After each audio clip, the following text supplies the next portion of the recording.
Prime Vert, c'est 30 ans de rencontre. C'est 30 ans de rencontre. Voilà, on tient beaucoup à ce sous-titre de Salon Rencontre de l'écologie, qui était le Salon de rencontre de l'écologie et des alternatives.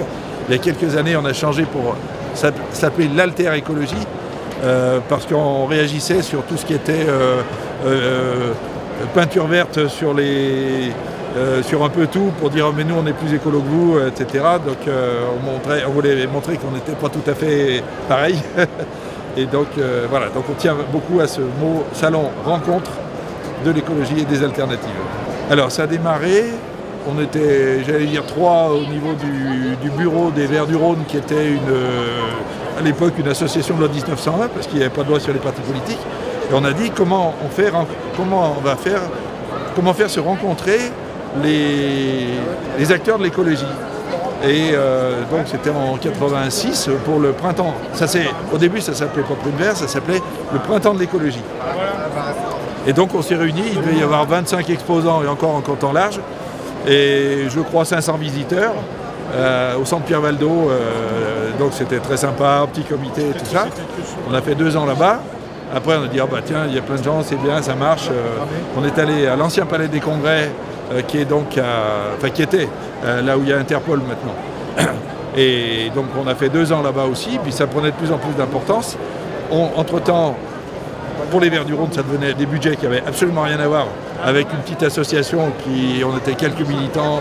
Comme je disais, on mettait 10 francs dans la tirelire pour payer le loyer quand on venait des réunions. Donc et donc le risque financier, parce que c'était pas évident, puis il y a toujours, c'est jamais évident. C'est-à-dire qu'on a un équilibre qui est en équilibre, quoi, mais nous, c'est un salon militant, c'est-à-dire qu'en fait, c'est pas pour gagner de l'argent, c'est pas pour...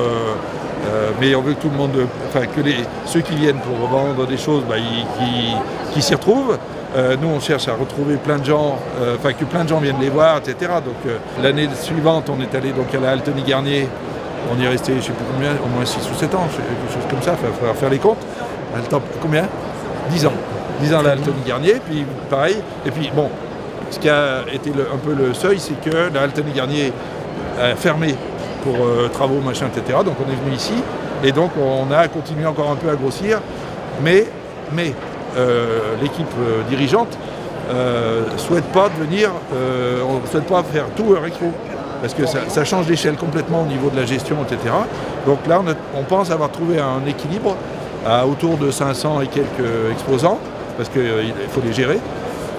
270 bénévoles pendant le salon, il faut les gérer, parce qu'il faut les trouver. Et comme je dis souvent, le salon Prime Vert, il y a 3 salons. Il y a le salon des visiteurs et des exposants, il y a le salon des bénévoles, il y a toute une gestion toute l'année des bénévoles, et il y a le salon des enfants. Parce que si vous allez vous promener sur l'espace enfant, il y a l'espace enfant qui est très grand, qui a ses animateurs, qui a sa gestion, ses bénévoles, etc. Donc pour moi, il y a 3 salons en même temps, mais c'est bien, voilà. Et comme on disait ces jours-ci, c'est aussi un colloque de l'écologie. Il y a 150 conférences. Et si on compte bien, si on compte l'occupation des salles et tout ça, globalement, il y a 10 000 personnes qui écoutent des choses, donc c'est formidable. Il faut rendre hommage à qui a eu l'idée de tout ça, c'est Michel Bernard, qui est actuellement donc, le rédac-chef de Silence. Et c'est un peu lui qui a lancé l'idée. Après, moi j'ai dit ok, banco, on y va, mais c'est tout. Enfin, c'est tout. C'est tout, et c'était beaucoup. C'est une grande aventure. Ouais. C'est tout, et c'était beaucoup. C'était surtout quand on a commencé à changer d'échelle, où là, financièrement, on a dit, oula, mais je vous dis, le petit parti des Verts du Rhône, c'était pas du tout dans ses moyens. Et donc là, c'est dit, bon, est-ce qu'on y va? Est-ce qu'on passe au cap au-dessus? Et c'est là que j'ai dit, bon, allez, ok, on y va. Et donc là, on est allé, puis bon, ça, voilà. Alors, fier de ces 30 années? Alors, fier de voir que les gens répondent, parce que vous vous promenez dans Lyon, il n'y a aucune affiche. Enfin, des 4x3, il n'y en a pas. La seule fois où on en a fait, c'est quand on est venu ici, parce que ça changeait complètement d'endroit, etc. Mais pour nous, la publicité, quelque part, ça pollue. Donc il y avait une contradiction entre vouloir attirer beaucoup de monde et polluer l'espace visuel, etc. Donc en fait, les gens, c'est le réseau militant, on envoie... Avant le salon, on envoie à combien, 30 000 personnes, à peu près, le catalogue pour annoncer le salon.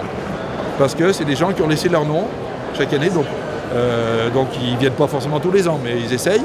Et donc ça permet par diffusion, plus bien sûr la communication, etc. On envoie dans tous les points, dans les bibliothèques, dans les choses comme ça, dans les boutiques bio, etc. Des petites infos pour annoncer le salon, parce que les gens sachent que ça existe, évidemment. Et puis voilà, donc c'est par ce réseau de bouche à oreille, etc., qu'on arrive à fidéliser aussi le public et on espère toujours récupérer des nouveaux, parce que ce qui nous intéresse, c'est quelque part, c'est pas forcément de prêcher aux convaincus. Même si les convaincus, des fois, d'abord ils évoluent. Il y a des préoccupations qu'ils n'avaient pas forcément il y a 5 ans qu'ils ont aujourd'hui. Donc c'est bien aussi, même les convaincus viennent toujours pour écouter des nouvelles choses, etc. Ça c'est très intéressant. Et puis il y a le grand public qui ne connaît pas du tout. Il y a encore des gens, vous les interrogez dans la rue, dans Lyon, Prix de Verre, ils n'en ont jamais entendu parler. Donc c'est ces gens-là, quelque part, ou deux, qui viennent voir pour se rendre compte. Et ce qu'on souhaite depuis toujours, c'est que le gars qui vient, par exemple, il vient voir Greenpeace. Et puis il va passer à côté des jeans bio, machin, en coton, etc. Ah bah tiens, oui, ça existe aussi. Et dans l'autre sens, quelqu'un qui dit ouais, moi je veux absolument acheter des huiles essentielles, machin, je vais absolument aller prendre une bière pour ça. Il va passer devant un stand de je sais pas quoi, des faucheurs volontaires. Donc il va dire c'est quoi ce truc. Et c'est ça qui est intéressant, c'est cette rencontre de gens qui viennent chacun pour des fois un motif différent et qui se retrouvent ensemble. Voilà. C'est vraiment, ouais, c'est très bien. Toujours combien de visiteurs cette année, l'année dernière? Alors l'année dernière on était à 25-26 000 à peu près. En général autour de 30 000. Et budgétairement à chaque fois un équilibre? Plus ou moins, comme on dit en plaisantant, enfin en plaisantant, on n'espère pas plaisanter, c'est que c'est le temps qu'il fait le dimanche après-midi qui fait la différence. C'est-à-dire s'il fait très beau, les gens vont se promener, s'il fait très mauvais, ils ne sortent pas de chez eux, et s'il fait un temps moyen, normalement ça devrait être bon pour aujourd'hui. Ils viennent à Prix de Verre parce que c'est un bon endroit pour venir passer son dimanche après-midi.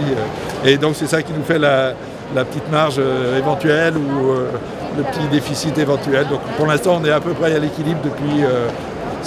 comme je disais tout à l'heure, on ne cherche pas à gagner de l'argent, donc nous on essaye que tout le monde s'y retrouve, et donc on essaye de ne pas trop taxer nos exposants, on essaye de ne pas trop taxer le public, mais que globalement ça fonctionne, quoi.